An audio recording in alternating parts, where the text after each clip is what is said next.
Good morning. Welcome on in. DJ and PK on this Wednesday. What a night. What a night of basketball in our community. Utah State in overtime, the Jazz going down, and you've got BYU with a huge win in Kansas. There you go. Hey, but first we want to talk a little college football playoff. A lot's been going on. It's been in the news. You know, they're going to go to they're going to go to 3. I don't know where I got 3. They're going to go to 12 for 2 years, and then they're already talking about 14 after that. All sorts of expansion. DJ and I are going to talk about it right now. PK, let us take a moment to talk a little college football. The playoff format has been set.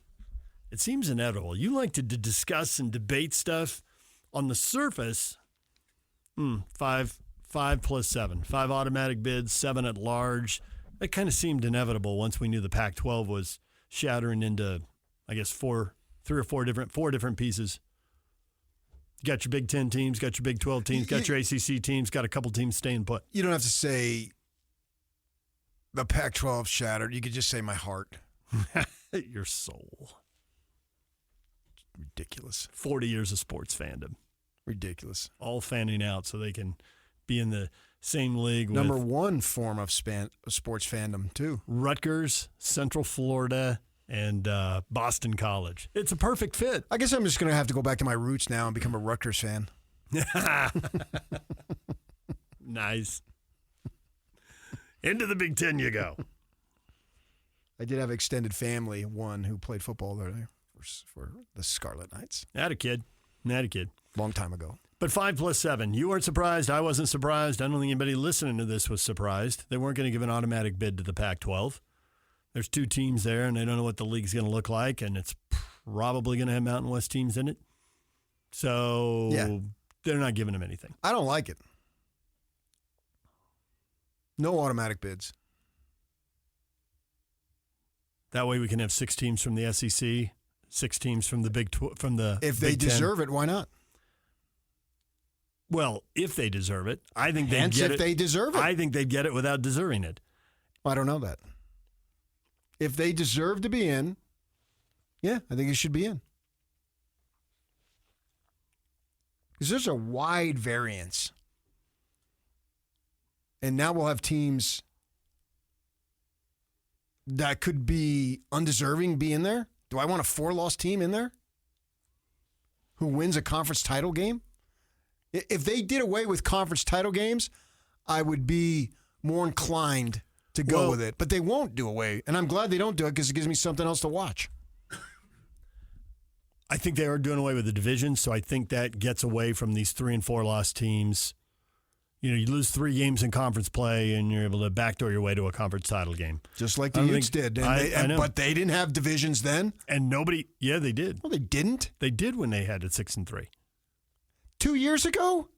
No. Oh, I was thinking 5 years ago. So they did it twice. Yeah, I'm not the most recent, but the second the most recent. No, there's a big tie, and they won the tie, and no, that was 7 and 2. They had a non-league loss. Okay, they had a tie at 7 and 2. Okay, I think so the what? 2. Yeah, well, I think that the teams that in these big leagues, like under this new format, LSU and Penn State are getting in. LSU was sitting on 3. They were 9 and 3, weren't they? I believe so. I think and one of them teams, was Florida State early over Memorial or Labor Day, which was a great game. At 12 teams, there's going to be 3 lost teams in. Yeah, but I want the best teams in. I don't want some guarantee. No. Supposedly that's why Florida State didn't get in. Should they be guaranteed to get in? They're playing a third string quarterback. Yep, they'd be in. And if you're going to get in and you're not going to be at your best, do we have kids opt out? Because then it becomes a real joke. Man, if kids opt out of the playoff. It's going to happen. I can't wait for that. You know what's going to happen. I've done my 12. Yeah, well, they end up with injuries. Like Florida State had a bunch of kids opt out, right? And with Georgia kicked the crap out of them. Yeah. Oh, yeah. Okay, so it's that situation. They knew they had no chance. Why bother? We're with a third-team quarterback, and we're going to get slaughtered. What's the difference? What would be the difference between just because somebody anointed it a playoff game, that means it's so much better? We've got no chance. I don't see how that's any different between a playoff game and a bowl game. If 12 thinks 5 is going to slaughter them, and 5 can be pretty good under this scenario. I mean, Notre Dame could be undefeated, and they're not going higher than number 5. So the 5-12 game could be ugly. The other 3 might be good, but we'll have to see when we get there. I'm sure some years they will, some years they won't. Yeah. But you're asking a kid to risk it with all these people telling them, don't risk it, don't risk it. Don't. What are they? You get hurt, what are they going to do for you? They'll nothing. Yeah. Nothing.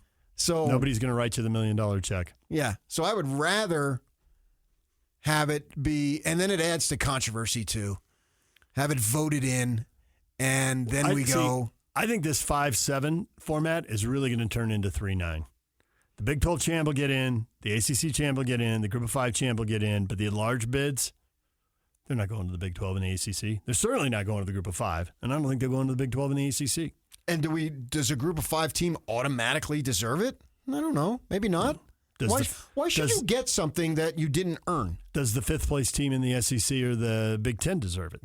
Very well could, especially now with these expanded conferences, yes. And very well could not, but they'll get it anyway. I'd rather they have it over some Group of 5 that didn't deserve it. Why? Because I think that there's an opportunity to earn it, not just because we gotta give you a seat at the table just because, so we get the federal people off our backs. No, I want the best teams in, and I don't care where they're from. Yeah, I think the Group of 5 teams have a winning record when they've been whatever they've been allowed.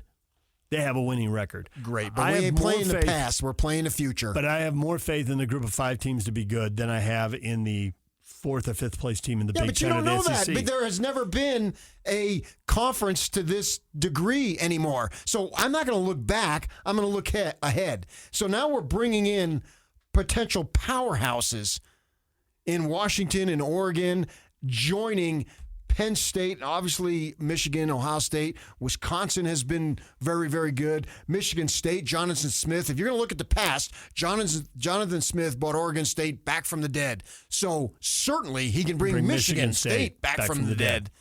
But by the time we get to the playoffs, that 4th or 5th place team is going to be sitting on 3 or 4 losses. And 3 or 4 of those losses are by 1 point to nationally ranked teams. And we're going to get to, that's your best case scenario. You can hope for that. And then we're going to get a rematch with a team that's already clobbered them, and we're going to want to see it again. If they deserve it, yes. I can't predict what's going to happen. To me, if they just deserve it, I have no idea how that game is going to be. So I'm going to get Florida State, which has all sorts of injuries, and I'm going to go watch them get clobbered? It's the same thing. Because they happen to win a watered-down conference? No. Who wants to see that? I don't necessarily want to see that. No. So I can go, whatever argument you present, I can go right back and present it and throw it right back in your face. And any argument I present, you can go right back and throw it right back in my face. Well, we have to go on what's happened in the past because the future hasn't happened yet. So well, we can but guess the future what's is unlike the past. So no, we can't. We cannot. You've never had the Big Ten look like this before. So I disagree 1,000%. You could, Oregon, they put out the thing, you see it on the social media, the number of 5-star kids is like 22, and nobody else in the old Pac-12 has more than 2 or 3. It stands to reason they're going to be really good. But now they're going to have to do all this travel, and you've got your big 2 time zone spiel, and they're going to have to do that every game except 1 or 2. And they get in those situations where they've never been before, and they lose by a field goal late a couple of times, and now all of a sudden they're out, and I got Boise or whomever is playing nobody, and they get in just because I'm supposed to let you in? No, I'd rather see a team that's more deserving. Yeah. See, I think those teams are already in. You're talking about, if you take the Group of 5 spot away, you're talking about letting in a 10th team from the Big 10 or the SEC. If they're deserving, I've got no problem. Let in all 12. They're not going to be deserving. Come on. Well, then they're not going to get in. Why are they going to get in? They are going to get in. Well, you don't know that. Why could if that Group of 5 team is so deserving, why couldn't they get the at-large bid? Because they're a Group of 5 team. And we're going to give them. Feinbaum will sit up there on TV and say nobody wants to see Utah. And we already know that. And he has a vote. No, he has no vote. He doesn't. Absolutely. Good for him. They absolutely impact public perception. That helped get Florida State buried. Florida State fans are furious with Herb Street. They think his comments swayed the committee. And they're guessing. So, I mean, I can't argue hypothesis. Good for them or bad for them, whatever it might be. If you think, I mean, you thought what's-his-face over in Oklahoma was the be-all, end-all with Iowa State. Turns out he was wrong. And so if they deserve it, they'll get in. With all these bids, if a group of 5 team is all that, they'll get in. No, you don't know that. If they deserve it, I believe they will. I'd rather have them be deserving rather than be automatic. You don't think deserving teams will get left out because they don't have the brand power? I think the brand power is wildly impactful at this level. It's such a new arena that I don't know. We're going into a whole new ball game. So nothing that happened yesterday matters to me because it's all brand new going forward. Yeah. But I think some of these trends aren't going to change. The ones that have the rep, 2 leagues are going to have the rep, and everybody else, look who you played. You're no good. I guess I have more faith in people who are doing that. I don't dismiss those people. I think that they are charged with trying to get the best teams in, who's on that committee. This is what they take it very seriously, and I don't just go to what their task is. You can, but I don't. I think they take it very seriously, and the idea being, and plus it's better for the sport. The more discussion, the better it is for the sport. Yeah. There's going to be plenty of discussion with this format. I think the 4 tiers of 3, who gets a bye is going to be a big deal. Who gets home games is going to be a big deal. So you're going to give somebody from the Big 12 a bye? Right now, for 2 years, they're going to do it. I think when they get to the new playoff deal, it'll change. Okay. But for 2 years, they're going to do it, yeah. All I know is what's a fact. Right now, I can't argue hypothesis. Right now, the top 4 conference champs, who we assume won't be the group of 5, maybe one year it will be, but right now we assume SEC, Big 10, ACC, and Big 12 champs get a bye. And they don't necessarily be the best 4. No, they will not not necessarily be. That makes no sense to me. They will not necessarily be the best 4. That is so stupid. I think you can do the math on that and assume they won't be the best 4. So why in the world should they get a bye? That's a significant advantage. That's ridiculous. Earn it.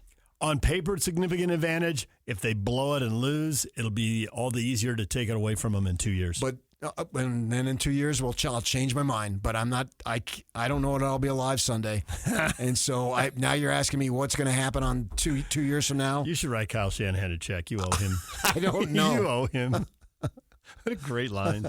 Right. So you're maybe so, and in 2 years we'll come back here and you'll be right, and I'll say, yeah, okay, you were right, and that's the way it should be. Yeah, and I can see where you're saying that, but. That's the thing that gets me the most. Other thing that changes the 4 buys. Other thing that changes in 2 years. Right now, because they have the deal with the New Year's 6, those quarterfinal games when they're down to 8 teams will be played in bowls. I bet they get moved on campus. That's more money for schools, and it's going to be more money for power schools. So the whole idea of playing the quarterfinals in bowl sites. It depends on what TV wants. It's not what the schools want. It's what TV wants. TV calls the shots. They write the checks and call the shots, and they'll want to just look at our show for all these years. You were in TV, I wasn't. You called the shots. It's the same thing, same principle. I had to go along with it. Liar, right? Liar. I had to scratch and claw to get a little bit of a TV thing, and now finally I got some power. Same thing, man. TV people call the shots. In this case, what the power schools and what TV want, they'll be in the same boat. That's the reason I'm so confident it'll happen. And if in 2 years I'm wrong, call me on it. But I really think that'll happen. Okay, so maybe it's down the line. If it's not 2 years, it's somewhere down the line. No, the TV deal's up in 2 years. I understand it'll be a new contract. But I don't know how long the TV second contract is going to be. That's what I'm saying. If it goes for 5 years, then maybe in 6 years. Alabama and Ohio State are going to get buys, or Georgia or whoever, and they're going to want home games, and the TV execs are going to say, "Hey, that's going to look great. Yeah, let's do it." Everybody's going to be on board with it in 2 years. They just got to wait it out. You could have a 4-loss team get a bye. That seems ridiculous to me.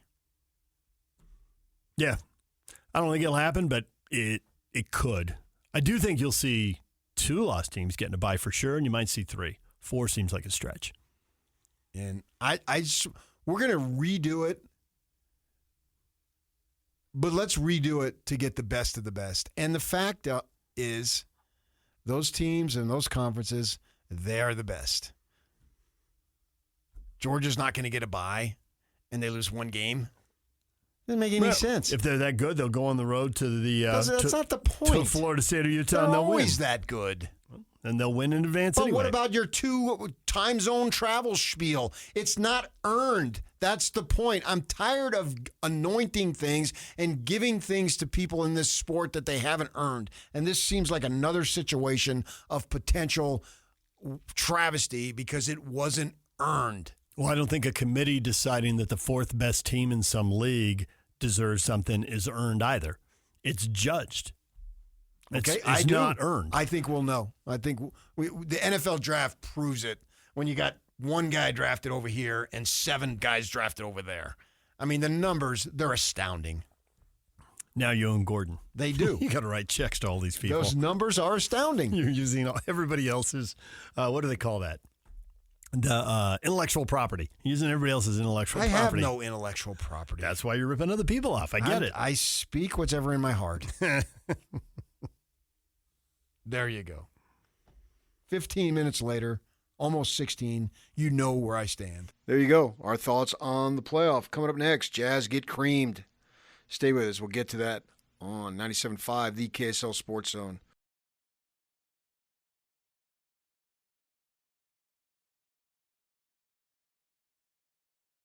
Good morning. Welcome on in. The Jazz with a pathetic effort in Atlanta. They just get slaughtered. Lose wire to wire.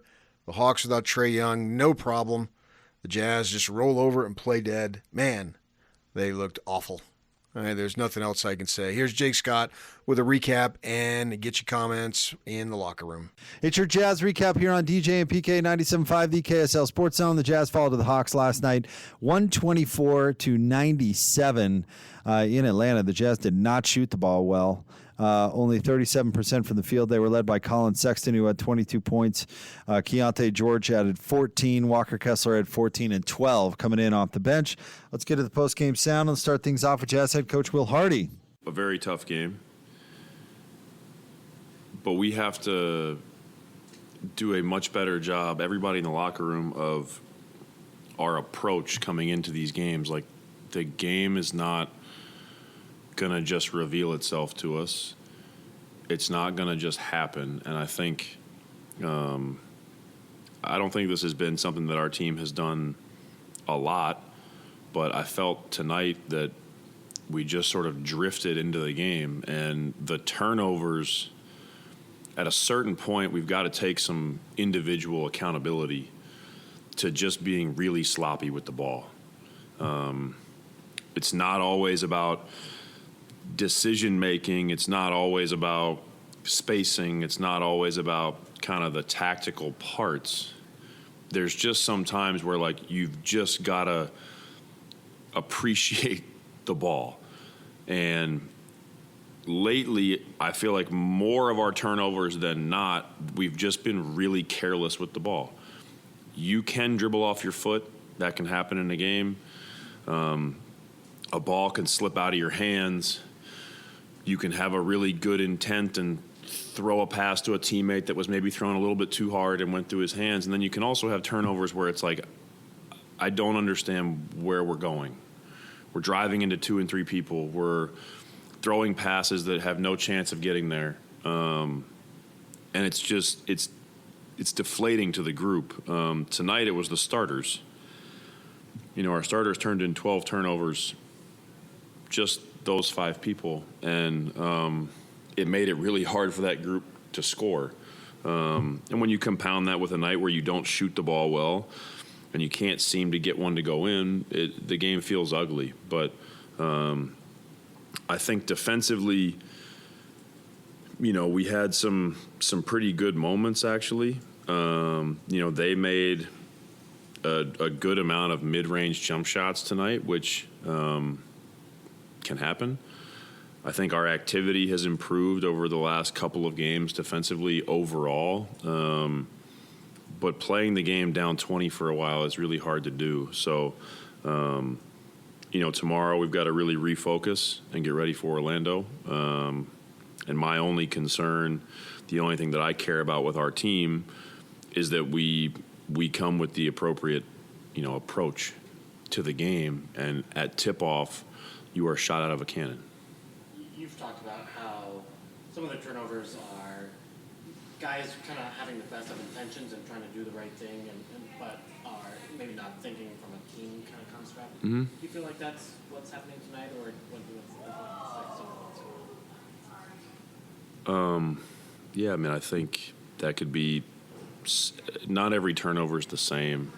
I think for sure there are some times where guys are doing too much individually.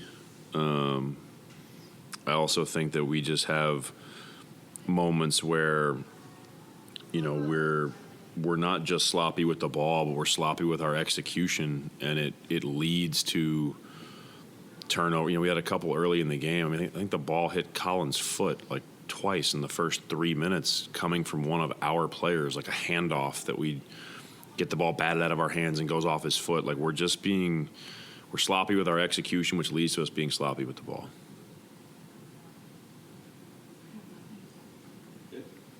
Bless you. one on Fire away. Taylor Hendricks seemed like he started the game pretty well. What are you kind of looking for him in kind of night-to-night consistency?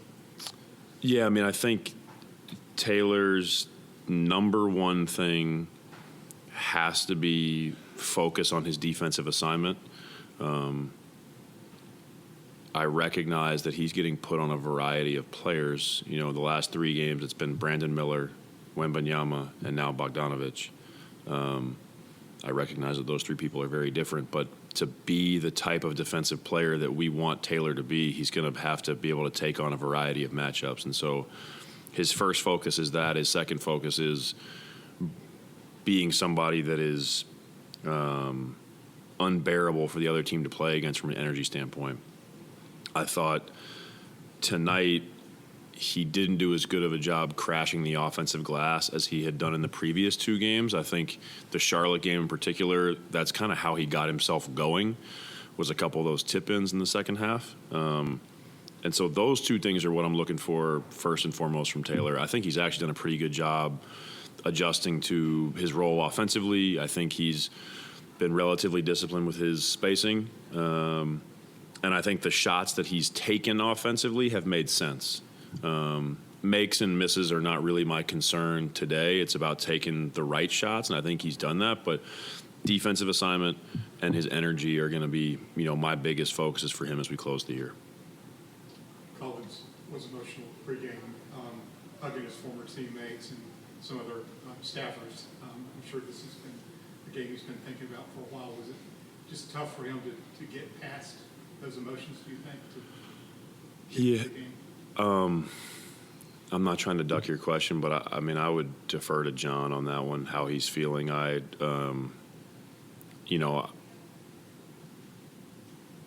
didn't play, but I've been a part of, I was in San Antonio for 11 years. I know the first time I went back there, it's a weird feeling. You're seeing a lot of people that have been a big part of your journey. There's a lot of relationships behind the scenes that people don't see. I think the obvious ones are your teammates and the coaches, but I think when you talk about support staff, people that work in the arena, medical team, the people that maybe the fans don't see a lot of, like I'm sure that every person John passed today walking in this building was somebody that he had a relationship with, and that's I would imagine that's pretty heavy. But I'm going to defer to him in terms of like how the emotions impacted his play. John's energy and competitiveness have been something we've relied on all year. I think John played hard tonight. I think early in the game, obviously, had some sloppy turnovers, which put him behind the curve a little bit. But his approach and effort every night is something that we've really leaned on. There's Jazz head coach Will Hardy. Let's now move on to the players. Here is Colin Sexton. I feel like tonight they got away from us early on, and it wasn't anything we can do about it. Atlanta had 25 points off of 16 turnovers. How do you clean that up? Just taking care of the ball, making a simple play, and just doing it over and over. It's contagious that if we share the ball, we score. So I feel like we got to get more shot attempts as far as making sure that we don't just turn it over. I know it's hard to look at positives, but you had 6 steals tonight. What were you seeing defensively? I would say just playing in the gaps, and just making sure that I'm in the right situations. I feel like I've been watching a lot of film on where I can be a little bit more aggressive on the defensive end, and I'm taking the challenge. They told me I need to up the defense just a little bit, and I feel like that's what I've been doing. And then how can you guys flesh this out as you go and face Orlando on Thursday? Yeah, Thursday. We're going to watch the film and just continue to learn from it and move on. I feel like at the end of the day, we got to move on from it. We got to wash it out of our system and shake it off and pretty much just know that this is on one game. This one game isn't going to determine the whole season. Perfect. Thank you. That was Colin Sexton, 22 points, 3 assists for Colin last night in the loss. He did have 6 steals. You heard him talk about that there. Let's now move on to Keontae George. Tonight. Just got to get back in transition, as a team. Collectively, got to gain rebound, got to communicate better on the defensive side of the ball. When the ball is going to the hoop, you got to figure out ways to help the team find energy, help the ball find energy. But if you got to go back to the drawing board, got to get back in transition. That's the main thing, though. Atlanta had 25 points off 16 turnovers. How do you clean that up? Simple answer is take care of the basketball, but, being strong with the basketball, making the right reads, being aggressive. I feel like all of us, look to score because, when guys look to score, everything kind of opens up. So I think, ball security and, really, cherishing, possessions and really locked in on executing and, finishing plays. How can you guys get off to a better start than you did tonight? I think we just got to, it's the easy answer. We got to start fast. We got to have intention. We got to, think about the game before we get to the arena. We got to be locked in the whole day.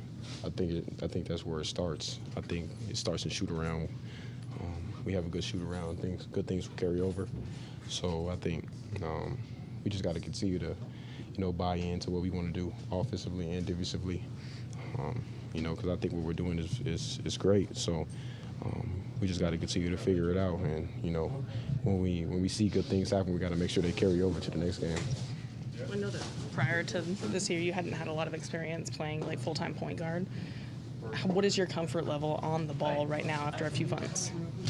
I would say there's always room for improvement. But I think as far as, how I feel very comfortable. I think I got to get out of my comfort zone when it comes to using my voice. Got to continue to use my voice. I feel like I took it a big step in that direction, but it's still, I'm very uncomfortable at times. I think, we talked before about talking to older guys. It's just naturally, you kind of want to not step on anybody's toes, even outside of basketball. So I think that area and, the constant communication with Will, back and forth, looking at him, seeing what he wants. And also he's asking me, what I see and what I think will work. So I think just the constant communication between me and him. And I think my communication level got to be at an all-time high. In games like this, start off 9-0. I think we talked about it. Somebody in here has to, be the one to, calm us down, bring us back. And, I think with me, that's the next part of my development is taking on that role. And, even coming back into halftime, being the one to, stand up and, see, say what I see and also, motivate and, get guys back on track. Is part of that not just like, using your voice with older guys, but is it because, playing off ball most of your life, you haven't had to use your voice that much? Is that part of it? Definitely I've had to lead in a way, but I think I've played with great point guards coming through high school. So I think being the scorer for the team and also being the one to take over the game is more so understood that you're going to be the one to, take the shots. And but, now that's not my role no more. We got guys like Lowry, JC, John.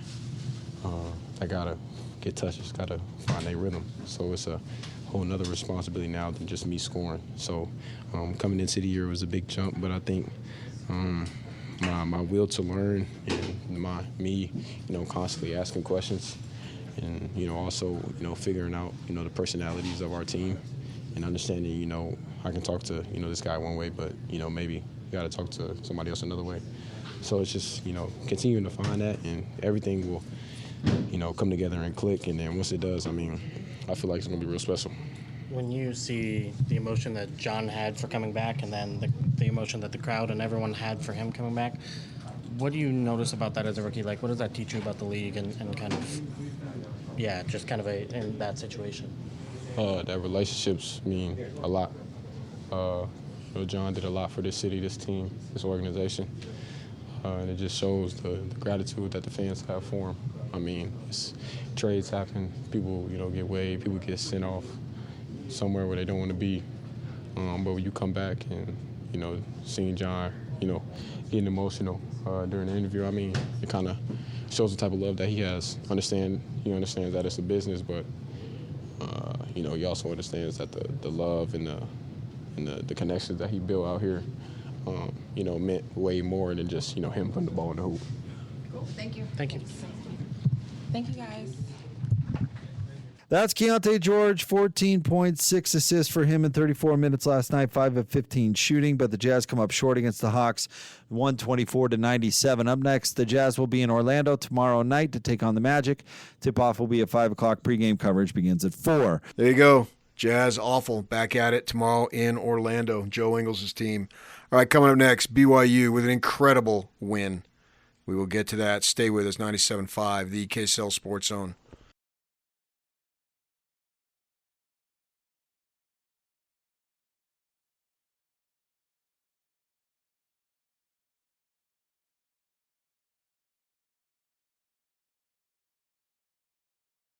Good morning. How about college basketball in our community last night? The Aggies in overtime at Fresno, and the BYU Cougars with a huge win, beating Kansas, making threes, doing what they needed to do. Here's the post game. We got Mark Pope and a couple players, and then the Kansas guys. Team win, gritty win. Coming on the road, especially here. We know a lot of people don't beat them at home, so this is really special for us, and we know that we're not done, so we got a lot more to accomplish. This is only one step forward, so yeah. Yeah, like Jack said, big team win. Awesome atmosphere to play in.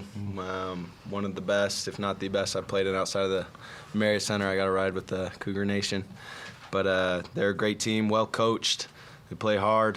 They challenged us on every front, but I thought we responded well and executed our game plan. Take questions. We're open to questions now. Mark, what kind of statement does this win send within the Big 12, like what your program's about and what you guys can accomplish? I don't know. It's a big question for me to answer. We're pretty simple. I think the guys agree. Everybody that grows up knows what this place is. And then this was my first time walking into a game, and I've never seen an atmosphere quite like this. It's actually really special, and this is a great team. And so I think as far ahead as we're thinking is just that we're grateful that we got an opportunity to come compete here. And this, it's one of the meccas and hallowed halls of basketball, and we're really blessed that really blessed and really fortunate to come away with a win. Please use your mic holders on both sides, please. Mark, obviously the environment was wild. You pick up the tech.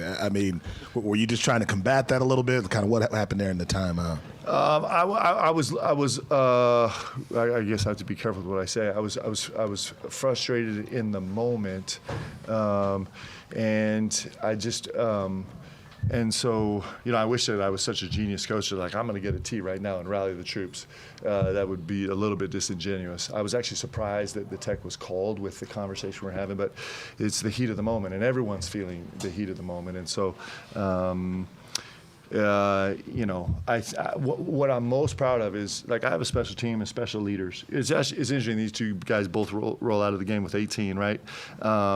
Because these guys like spend all time together. They're shooting partners. They're confidants with each other, and that's the long way for me to get around to the fact that, like, I was having a little conversation with the referees, and then I end up giving up.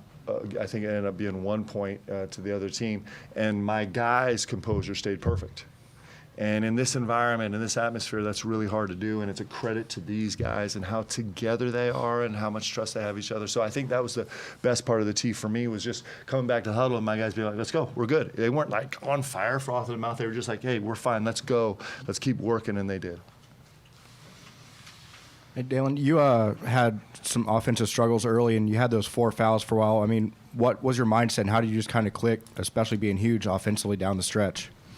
I just tried to stay engaged. I really trust this team, and that was one thing. Like, when I sat down on the bench, we've had such great depth all year, and the next guy's ready to step up. So I trusted in our guys, and just stayed engaged because I knew, there'd be a point where I had to step back in.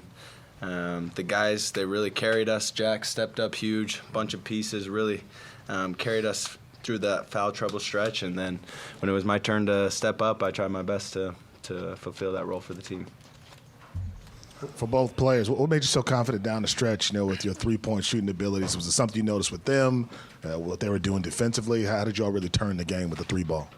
I think we work on it every day.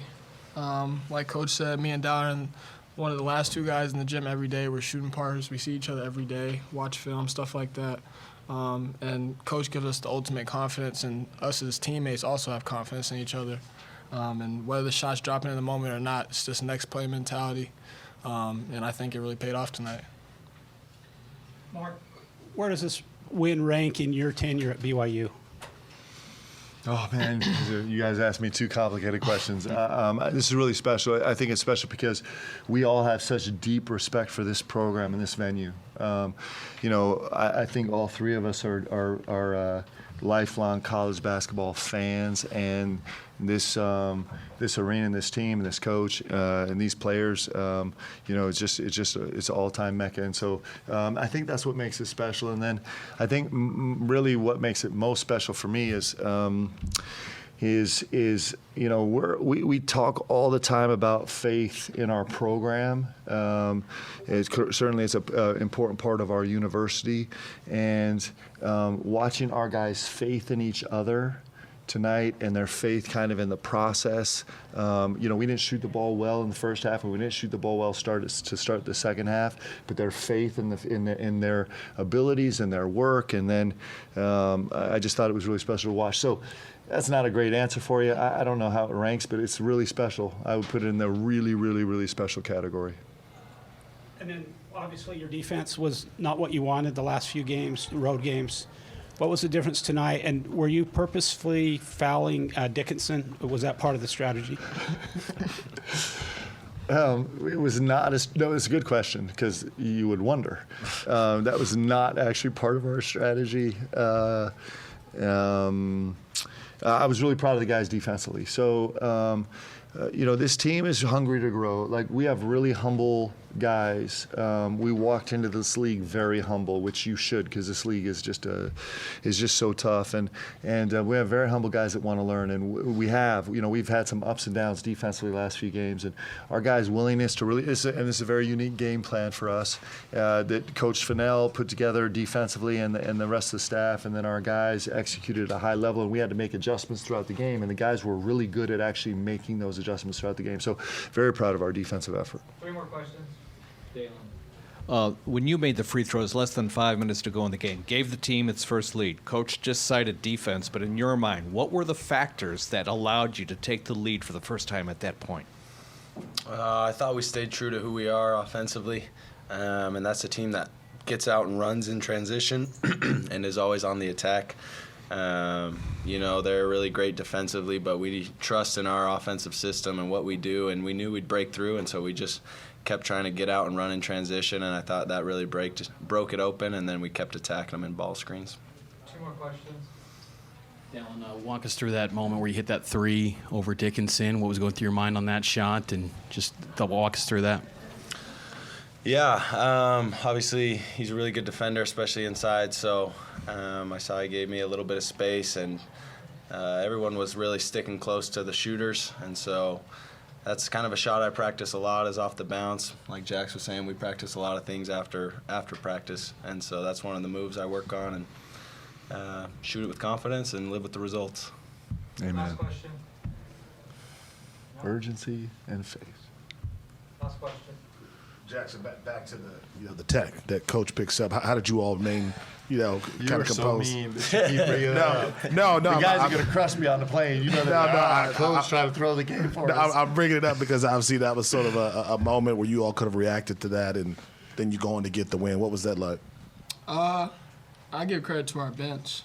All the guys on the bench, from the GAs, the coaches, to the players, they were all in the huddle with us, just telling us to stay calm, stay composed, and we all stayed together, and I think it really paid off. So, yeah. Thanks, guys. Thanks, guys. Appreciate you guys. Thanks. Good job. For both players, how difficult is it at a game like that, so tight, when you don't have a guy like Kevin out there to help? Yeah, it is definitely adds a level of difficulty because, as you guys know, he brings a lot to this team, just in offensively and defensively. So, yeah, we are missing him, but we got to be able to perform without him as well. How concerned were either of you when Nick went down in the first half that he wasn't going to be able to come back? And I guess how happy were you to see him, tough it out through the end? Yeah, we were happy to see him get back up. He's a pretty tough guy, so no, we weren't surprised. It seemed like the ball was sticking for you guys on offense a little bit down the stretch there. Just what do you think contributed to some of the struggles you had to just make shots late? I'm not sure. I think I'm not really sure. Got mics on both sides. Any other questions? The emotions probably weren't super high in the locker room after the game, but what did Coach say to you guys? Well, pretty much that, they did exactly what we thought they were going to do. So, yeah, that was just us being able to, know the scouting report and being able to effectively, knock it down. For Hunter, when the free throws aren't falling, does that start to creep into your mind at all? I'd be lying if I said it didn't definitely affect me out there. I do think I got in my head a little bit when I started to miss, and I think that kind of snowballed and really kind of just made it hard out there. Coach Self talked about perimeter defense being really important. Where do you feel like you guys let that slip tonight? I think switching up, because we know they're going to their first option is going to shoot the three. So being able to switch up, and we wanted to, send them off the line and force them left. So I think we could have done a better job of that. Hunter, how difficult has it been with everyone kind of taking on new roles, with Kevin being out and the possibility that he may not return? I think the guys are pretty used to the roles now at this point. I think this is probably like our fourth or maybe fifth game without him, and so I don't think it's new to us at this point. I think we kind of just got to play in those roles now that they've been established. Obviously, three-point shooting was an issue for you guys tonight. Was it something that BYU was doing that you guys can work on, or was it just an off night for you? I think we just weren't hitting shots that cost us. Yeah. All right, fellas, thank you. Thanks, guys. Work hard. It's a crappy day when you drip your dilly bar on your shirt and get a chocolate stain on your shirt. How difficult are those moments in a close game like that when you don't have Kevin on the floor? And how are you preparing this team with the possibility he may not return? Well, this is we're just doing it we're preparing like he won't, you know. But this is who we are. When we're good, we're pretty good, and when we're not, we're not. And you know, the thing about it, we played pitifully tonight. But when I say we played pitifully, that's also can give the appearance that I'm taking something away from BYU. BYU was better than us tonight. I mean, the second half, after we got up 12, the second half they controlled it, and we hoped to score, and they actually ran offense to score. So you know, give them credit. They caused us to look bad, and they were successful. But you know, it'll help if we had all our, you know, had Kevin back. But Meyer, you know, we've been dealing with this for about I'd say 5 weeks, where he hasn't been himself from a health standpoint. Even when he played, he wasn't himself, and so you know, we're not counting on it. We hope it could happen, but we're certainly not banking on it. Coach, I'm just wondering, how frustrating is it preparing for a team like this, knowing exactly, I mean, you know what they're going to do, and what do you mean? I mean, like the three, you know, they're going to come in and. Well, you know, there's actually a scheme behind shooting the three. They don't come in and just shoot threes. So you know, their offense that they ran to do that, and how they set up the ball screens at angles to force whatever you're going to do. There's a strategy behind it. So it's not like. I would say when you look at most teams, when you scout them, you pretty much know by this time of the year what most teams are going to do. We knew that I said they'd shoot 35 threes. They didn't. They only shot 34. I said if they made 12 or 13, then it would be hard because we only average making 5 a game. So you know, we got outscored 30 points from behind the arc. But they didn't shoot the ball particularly well. You know, they're capable of making 17 out of 34, but they did shoot it well late, and they had you know, some guys step up and make some shots. But our switches weren't good. Our scouting report defense wasn't good. But even with that being said, we're going to screw up. You got to make your free throws. You got to be able to score in tight. You got to do some things when you don't shoot a lot of threes, and we didn't do that very well at all. To build off of that, what parts, I think, of the scouting report do you feel like you guys didn't execute to your potential?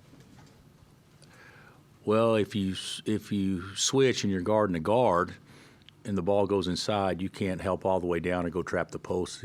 You know, it's going to throw it right out to your man for an uncontested look. So there were some things. The three that we gave up at the end of the first half stung. That one bothered me a lot because we just said in the timeout, this is exactly what they're going to do, and we didn't do it. And then